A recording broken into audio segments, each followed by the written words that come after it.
Hello friends, যেই কথাটা না বললে মানে কি বলবো, আমার মনের মধ্যে উতাল পাতাল হচ্ছে, মানে তোমাদের সাথে না শেয়ার করলে মানে না শেয়ার করেই পাচ্ছি না। মানুষ পৃথিবীতে কতটা নীচ হতে পারে, কতটা মানে ভয়ঙ্কর হতে পারে, তা সত্যি মানুষ হয়ে জন্ম না নিলে এটা সত্যি বোঝা যেত না। আজকে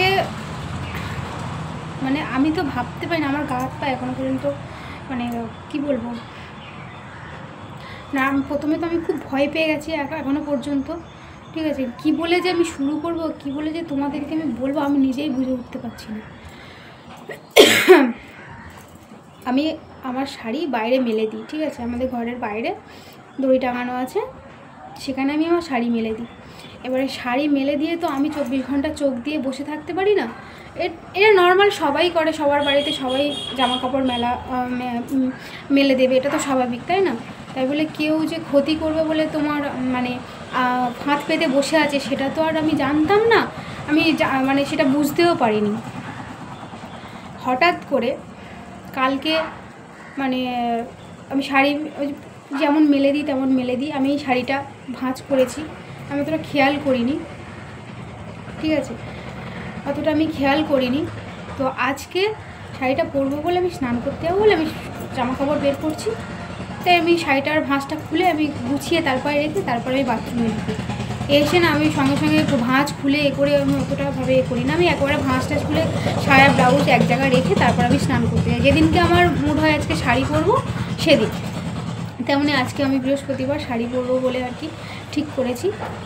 তো আমি এবারে এরকম করে একটা করে খুলতে না হঠাৎ করে দেখছি, দেখো তোমরা তো জানো আমি এই শাড়িটা পরি, এটা আমার পরা শাড়ি। হঠাৎ করে দেখছি যে দেখো, এই দেখো, কেউ আমার শাড়ির আঁচলটা কেটে নিয়েছে। তোমরা বুঝতে পারছো তো?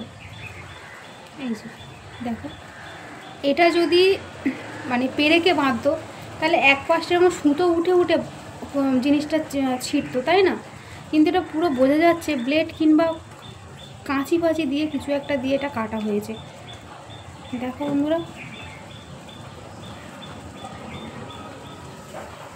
এতদিন আমি এই শাড়িটা পরছি, কোনোদিন দেখিনি, আজ হঠাৎ করে দেখছি যে এইরকম অবস্থা, ঠিক আছে, এরকম কেটে নিয়েছে।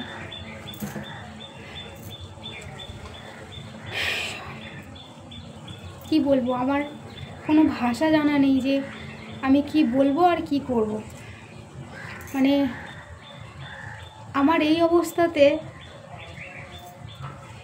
আমার উপরে কালা জাদু করবে বলে এইসব করেছে। কি বলে না, তুকতাক না কি বলে, যাই হোক, জীবনে এসব করিনি কোনোদিনও, আর জানিও না। তাহলে এগুলো কাটার মানেটা কি, তাই না বলো? নিশ্চয়ই যে কেটেছে তার কোনো উদ্দেশ্য আছে, তো আমার ক্ষতি করবে বলে এরকম কাজটা করেছে। আমি তো সত্যি কথা, এখানে বিয়ে হয়েছে, কারোর সাথে আমার কোনো ঝামেলা নেই, সারাদিন নিজের মতো থাকি, নিজের মতো ঘরেই থাকি, কারোর সাথে আমি এমনি অতটা বাইরে বেরোই না, কারোর সাথে অত গল্পও করি না।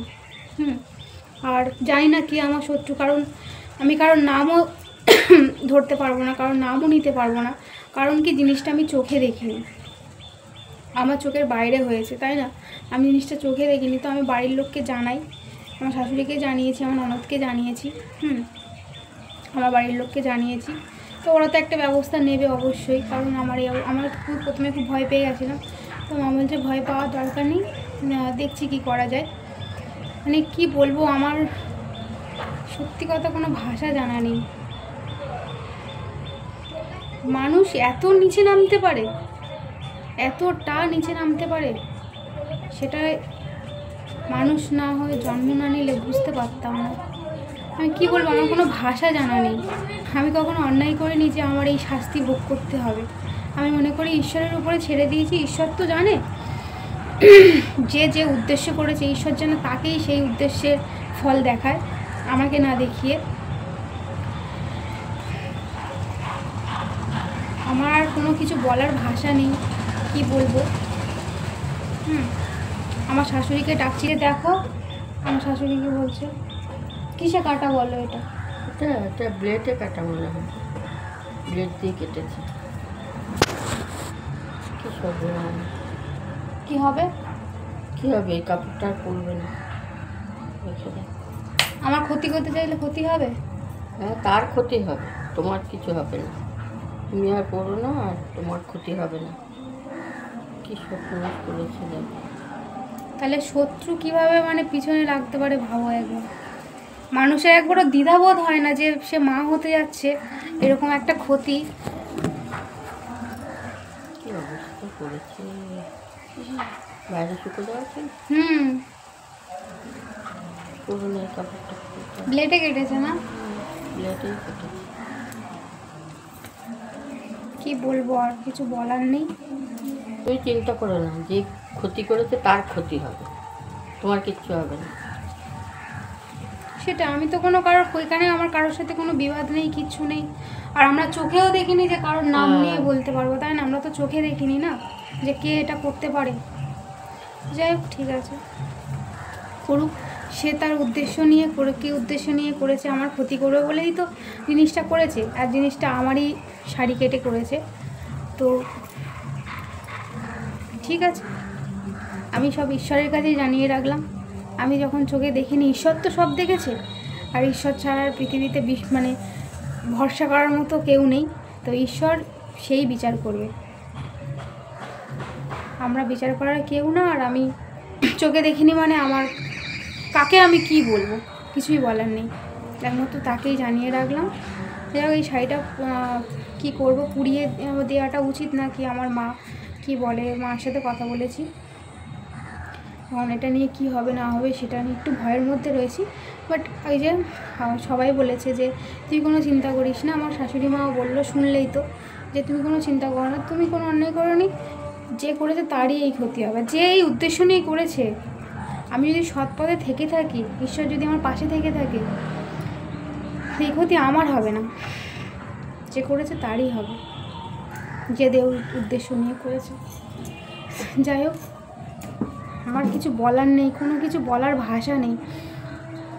মানে সব জায়গাতেই এরকমই মানে এরকম মানুষ থাকে, কোনো না কোনো জায়গাতে মানে এরকম জানি না এদের উপরে কারোর শত্রুতা আছে কি না। ঠিক আছে, আমার তো কোনো শত্রু যে বলতেও পারবো না, আবার হয়তো থাকতেও পারে।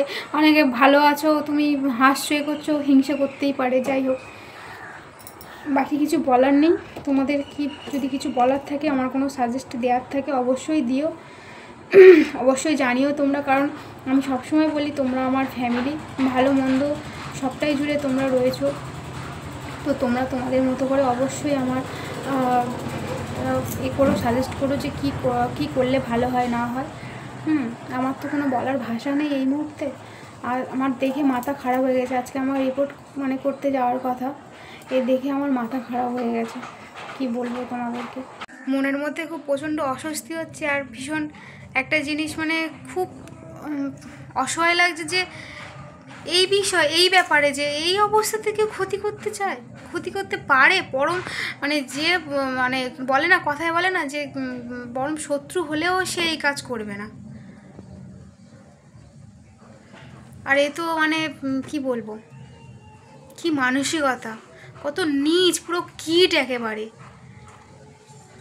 পুরো ডাইনি। যাই হোক, আমার কিছু বল, তোমরা প্রত্যেকে কমেন্ট করবে যে করেছে। যদি সে আমার ভিডিও দেখে থাকে, তোমাদের কমেন্টগুলো এমনভাবে করবে তোমরা যেন তার একটু হলেও শিক্ষা হয়ে থাকে, আর দ্বিতীয়বার এরকম কাজ করার আগে একটু হাত কাঁপে। আর বাকি তো ঈশ্বর আছে, তিনি না কথা বললেও, না সামনেও আসলেও কাজে ঠিক পাইয়ে দেবে। যে যার শাস্তি তাকে ভোগ করতেই হবে। ছোটোবেলা থেকেই আমি গীতা পড়েছি, তারপরে মহাভারত, রামায়ণ আমাদের বাড়ি পড়া হতো। আমি জানি এবং পড়েছি যে মানুষ অন্যায় করলে তুমি যদি তাকে নিয়ে সমালোচনা করো, যে অন্যায়টা করেছে সে যতটা না পাপ করবে, তুমি তাকে সমালোচনা করে আর তার থেকে দ্বিগুণ পাপ করবে। তাই আমি মনে করি, পৃথিবীতে যাই অন্যায় হয়ে যাক না কেন, যে কোনো অন্যায় পাপ কাজ করে থাকো না কেন, আমরা শাস্তি দেওয়ার কেউই না, তার জন্য ঈশ্বর আছে। আর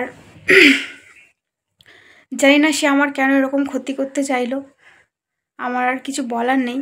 তো ঈশ্বর ভরসা, আমার আর কোনো ভাষা জানা নেই যে আমি কী বলবো। আর আমি ঠিক করে বলতেও পারছি না।